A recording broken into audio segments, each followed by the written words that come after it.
Hello. Welcome to the Bore You to Sleep podcast. The podcast that will hopefully help you get to sleep. I am going to read an open source book, one that is not particularly interesting, but one that is hopefully boring enough to get you to sleep.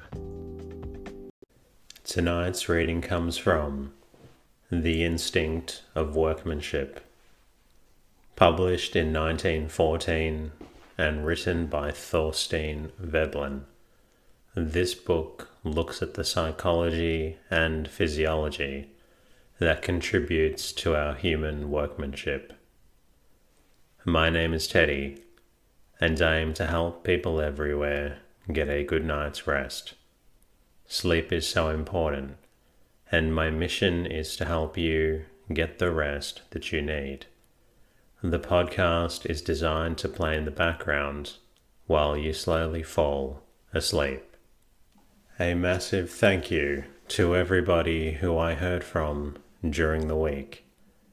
It means so much to me to know that the podcast is helping you all get the sleep that you need. Firstly, thank you to Shannon for becoming a new supporter on Anchor. Your monthly donation is greatly appreciated and allows me to keep bringing out more episodes. I am extremely grateful also to everybody who listens on Spotify and has taken the time to answer the Q&A.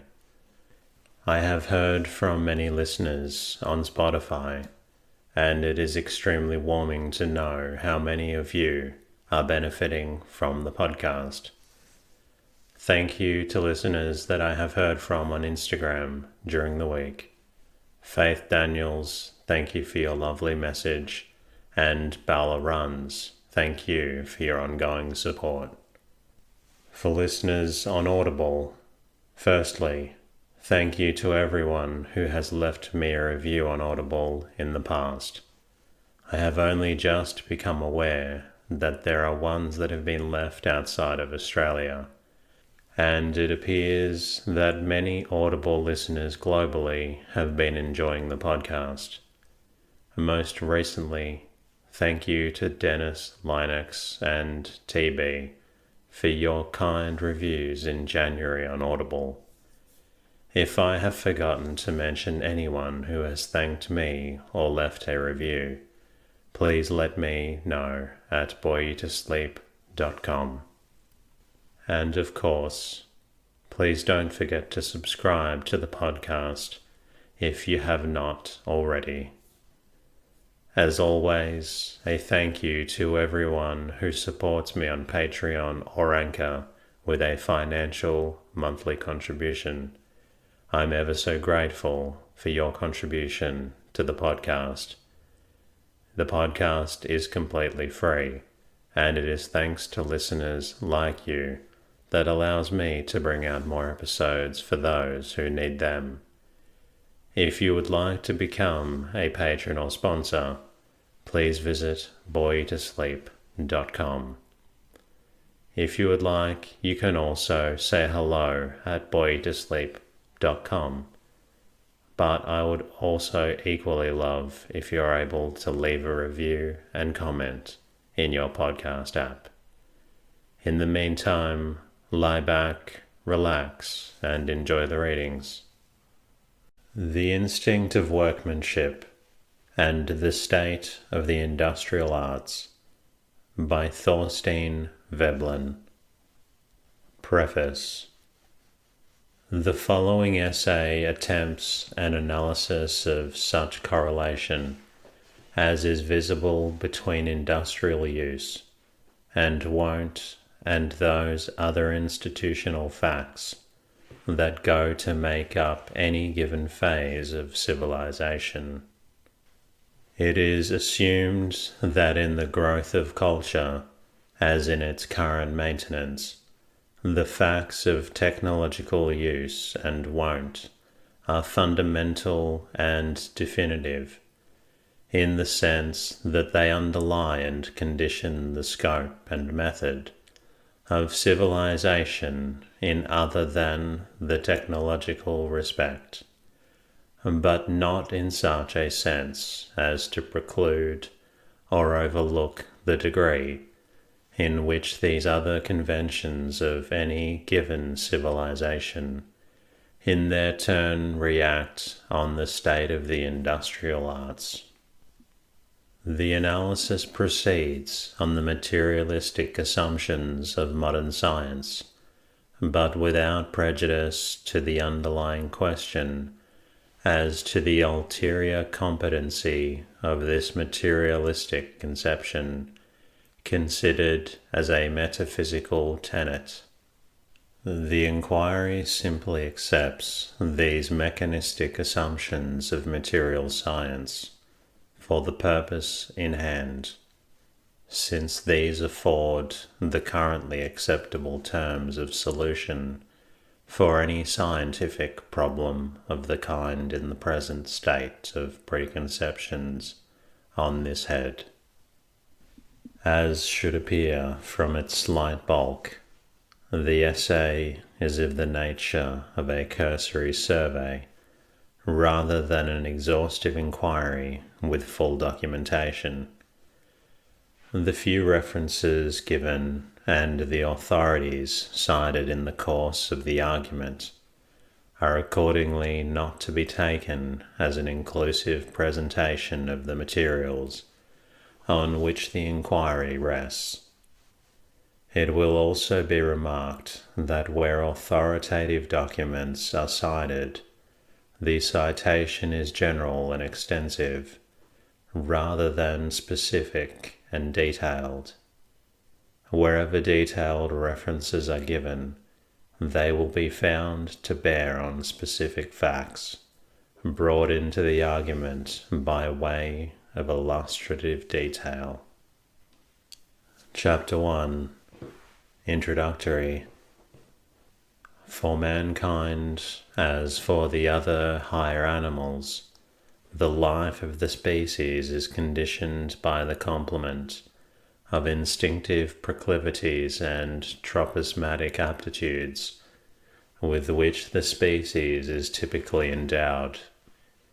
Not only is the continued life of the race dependent on the adequacy of its instinctive proclivities in this way, but the routine and details of its life are also, in the last resort, determined by these instincts. These are the prime movers in human behavior, as in the behavior of all those animals that show self-direction or discretion. Human activity, in so far as it can be spoken of as conduct, can never exceed the scope of these instinctive dispositions, by initiative of which man takes action. Nothing falls within the human scheme of things desirable to be done except what answers to these native proclivities of man.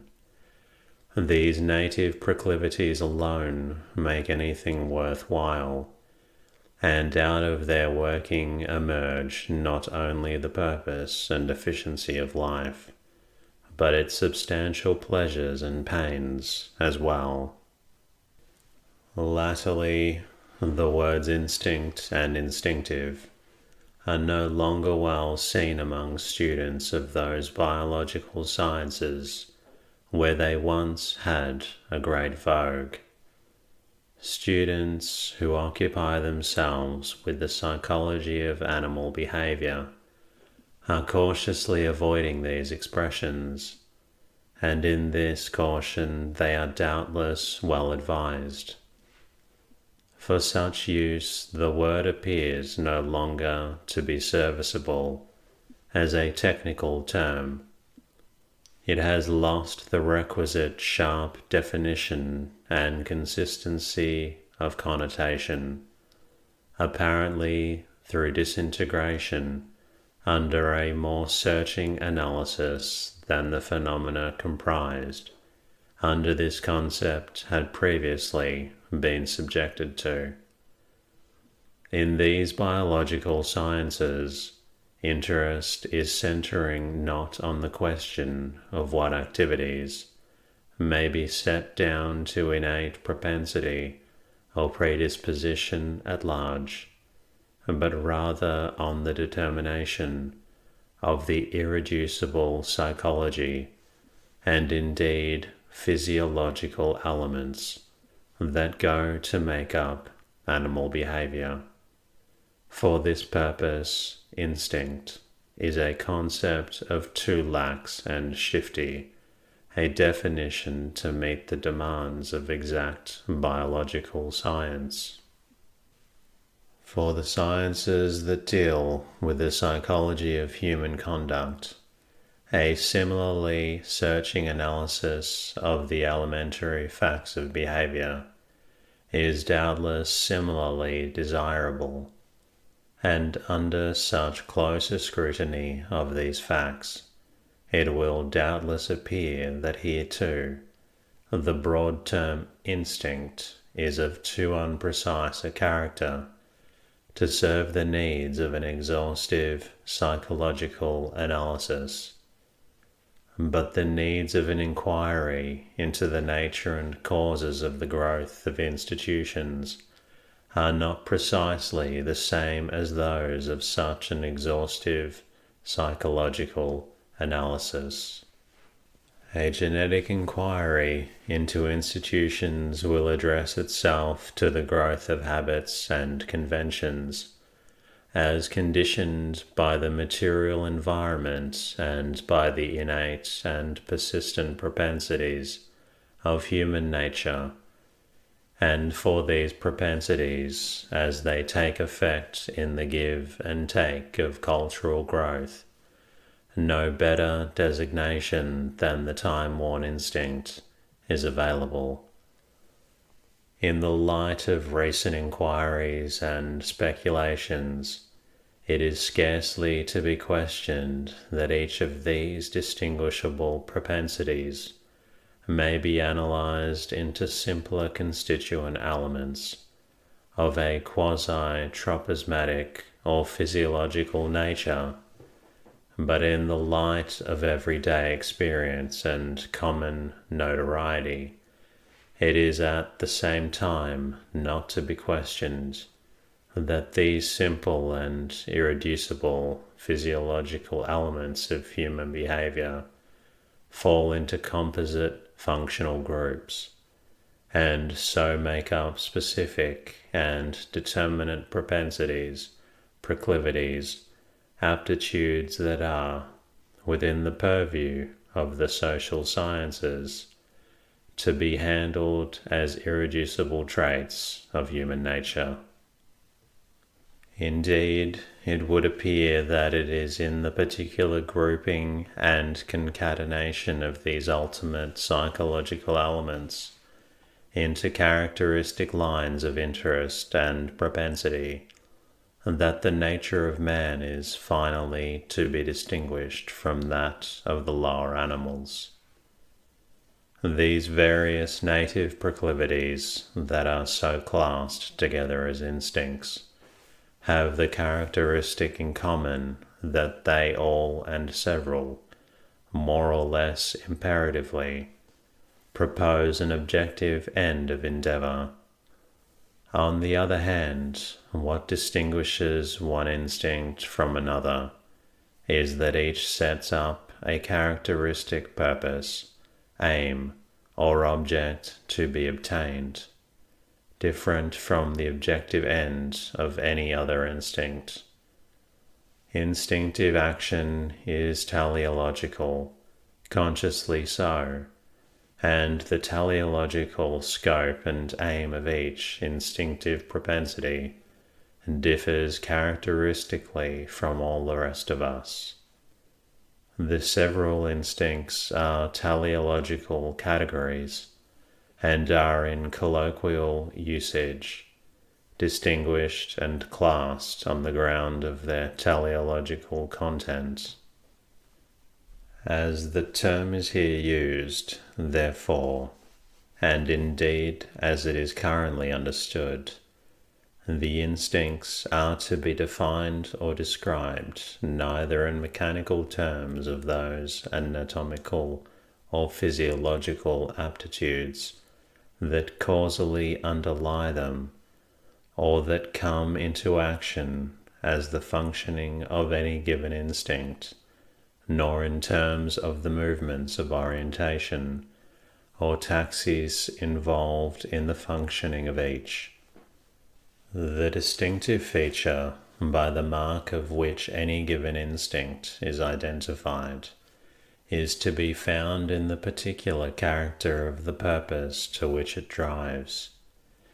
Instinct, as contradistinguished from tropismatic action, involves consciousness and adaptation to an end aimed at. It is, of course, not hereby intended to set up or to prescribe a definition of instinct at large, but only to indicate as closely as may be what sense is attached to the term as here used. At the same time, it is believed that this definition of the concept does violence neither to colloquial usage, nor to the usage of such students as have employed the term in scientific discussion, particularly in discussion of the instinctive proclivities of mankind.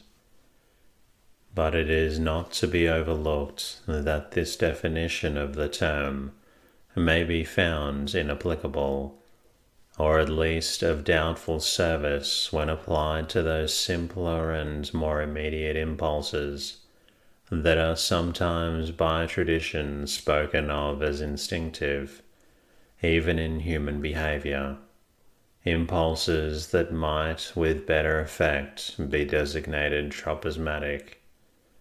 In animal behavior, for instance, as well as in such direct and immediate impulsive human action as is fairly to be classed with animal behavior, it is often a matter of some perplexity to draw a line between tropismatic activity and instinct. Notoriously, the activities commonly recognized as instinctive differ widely among themselves in respect of the degree of directness or immediacy with which the given response to stimulus takes place. They range in this respect all the way from such reactions as are doubtfully to be distinguished from simple reflex action on the one hand, to such as are doubtfully recognized as instinctive because of the extent to which reflection and deliberation enter into their execution on the other hand. By insensible gradation, the lower, less complex and deliberate instinctive activities merge into the class of unmistakable tropismatic sensibilities, without its being practicable to determine by any secure test whether one category should be declared to end and the other to begin. Such quasi-tropismatic activities may be rated as purposeful by an observer, in the sense that they are seen to further the life of the individual agent, or of the species. The ends of life, then, the purposes to be achieved, are assigned by man's instinctive proclivities, but the ways and means of accomplishing those things which the instinctive proclivities so make worthwhile are a matter of intelligence. It is a distinctive mark of mankind that the working out of the instinctive proclivities of the race is guided by intelligence to a degree not approached by the other animals.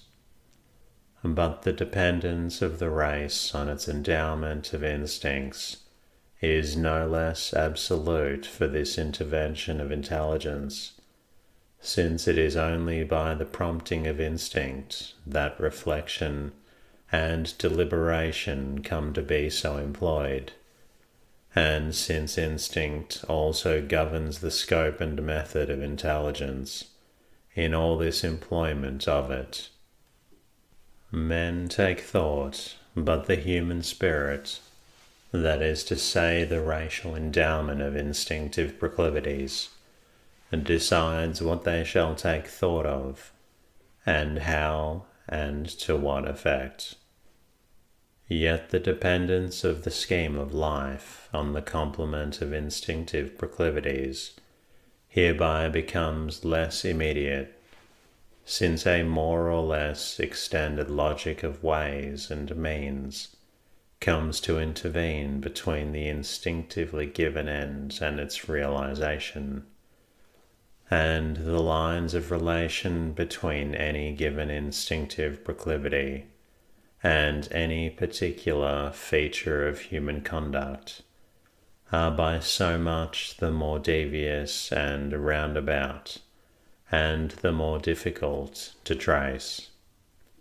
The higher the degree of intelligence, and the larger the available body of knowledge current in any given community, the more extensive and elaborate will be the logic of ways and means interposed between these impulses and their realization, and the multifarious and complicated will be the apparatus of expedients and resources employed to compass those ends that are instinctively worthwhile.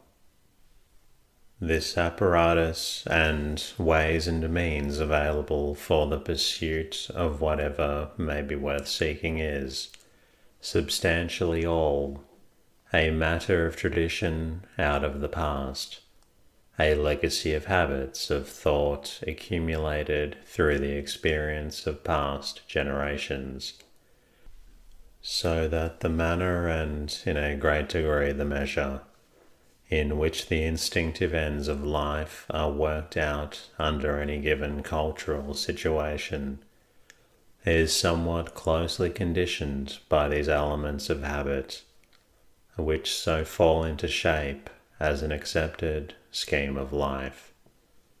The instinctive proclivities are essentially simple, and look directly to the attainment of some concrete objective end, but in detail the ends so sought are many and diverse, and the ways and means by which they may be sought are similarly diverse and various, involving endless recourse to expedients, adaptations, and concessive adjustment between several proclivities that are all sufficiently urgent. Under the discipline of habituation, this logic and apparatus of ways and means falls into conventional lines, acquires the consistency of custom and prescription, and so takes on an institutional character and force.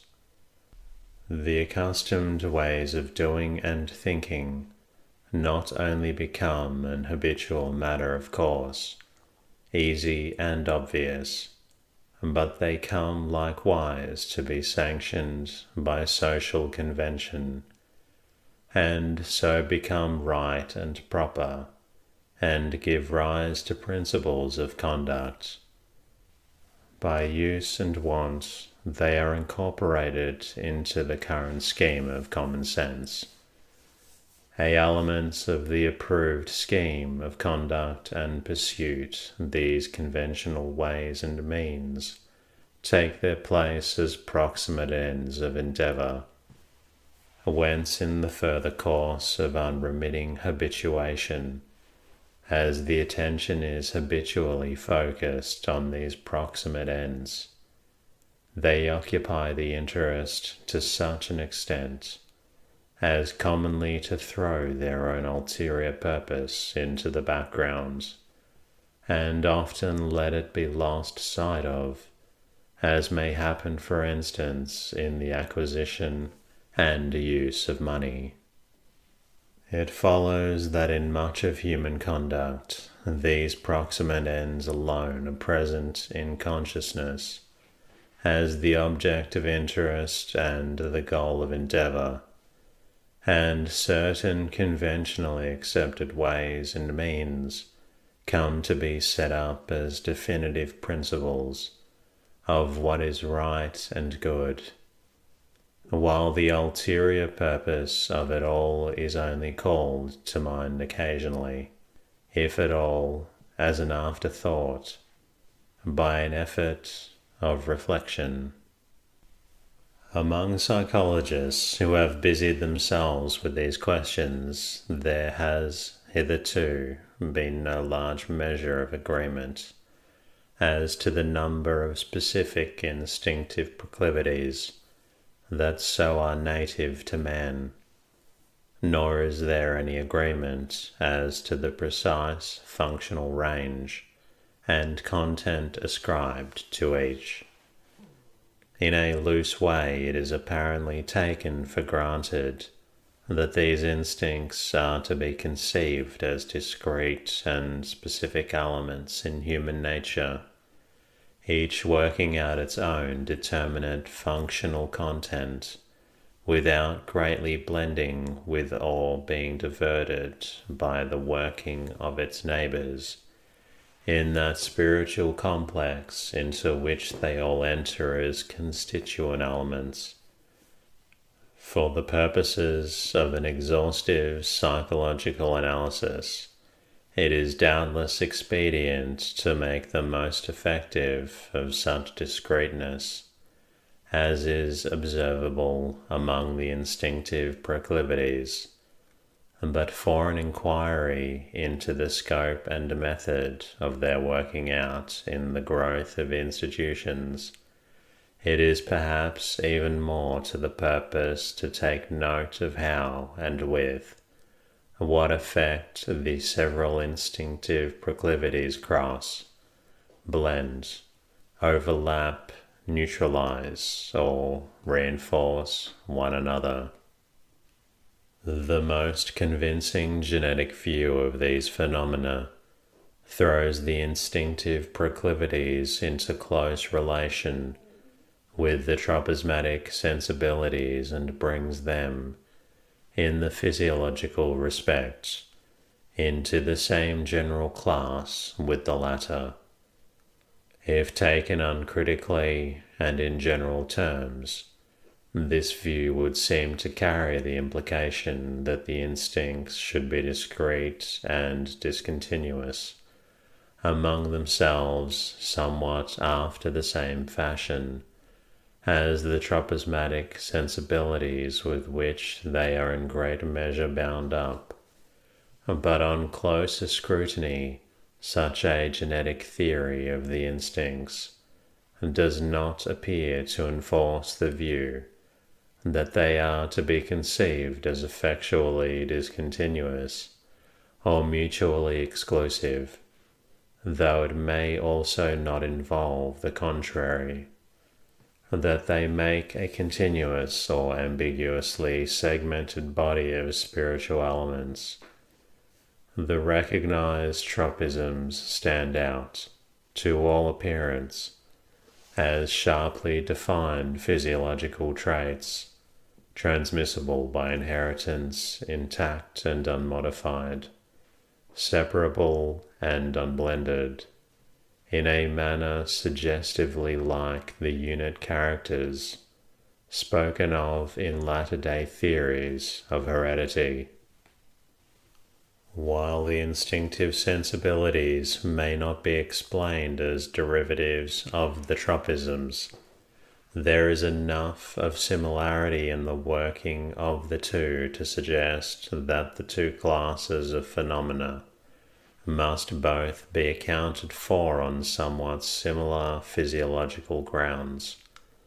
The simple and more narrowly defined instinctive dispositions, which have much of the appearance of immediate reflex nervous action and automatically defined response, lend themselves passably to such an interpretation, as, for example, the gregarious instinct or the instinct of repulsion with its accompanying emotion of disgust. Such as these are shared by mankind with the other higher animals on a fairly even footing, and these are relatively simple, immediate, and not easily sophisticated or offset by habit. These seem patently to be of much the same nature as the tropismatic sensibilities, though even in these simpler instinctive dispositions, the characteristic quasi-tropismatic sensibility distinctiveness of each appears to be complicated with obscure stimulations of the nerve centers arising out of the functioning of one or another of the viscera. And what is true of the simpler instincts in this respect should apply to the vaguer and more complex instincts also, but with a larger allowance for a more extensive complication of visceral and organic stimuli. Whether these subconscious stimulations of the nerve centers through the functioning of the viscera are to be conceived in terms of tropismatic reaction is a different question which has a little attention hitherto. But in any case, whatever the expert students of these phenomena may have to say of this matter, the visceral or organic stimuli engaged in any one of the instinctive sensibilities are apparent always more than one and are usually somewhat complex. Indeed, while it seems superficially an easy matter to refer any one of the simple instincts directly to some certain one of the viscera as the main or primary source from which its appropriate stimulation comes to the nerve centers, it is by no means easy to decide what one or more of these viscera or of the other organs that are not commonly classed as viscera will have no part in the matter.